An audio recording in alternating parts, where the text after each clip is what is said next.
तेरे हबीब का ज़िक्र किया, मौला अज़्ज़ा वजल अपनी बारगाह में कबूल व मंजूर फरमा। हमारा मौला अज़्ज़ा वजल मस्जिद में हाज़िर होना, मौला तेरे हबीब अलैहिस्सलातु वस्सलाम का ज़िक्र खैर करना सुनना, मौला अज़्ज़ा वजल मिन जुमला सवाब, मौला मिन जुमला कामों को अपनी बारगाह में कबूल व मंजूर फरमा। मौला जितने दोस्त अहबाब इस महफ़िल में शरीक हुए, मौला दिल में नेक जायज़ तमन्नाएँ भी होंगी। मौला अज़्ज़ा वजल तो तमाम के हालात से बाखबर है। मौला अज़्ज़ा वजल सब की हाजतों को पूरा फरमा। मौला अज़्ज़ा वजल सब की मुश्किलों को दूर फरमा। मौला अज़्ज़ा वजल सब का तू ही सहारा है। मौला अज़्ज़ा वजल बेसहारों को सहारा अता फरमा।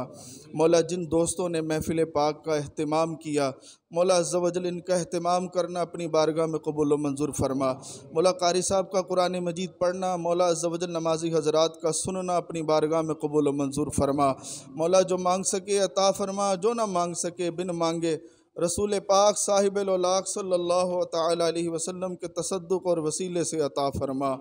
व सल्लल्लाहु तआला अला खैरि खल्क़िही व नूरि अर्शिही मुहम्मदिन व अला आलिही व अस्हाबिही अजमाइन बिरहमतिक।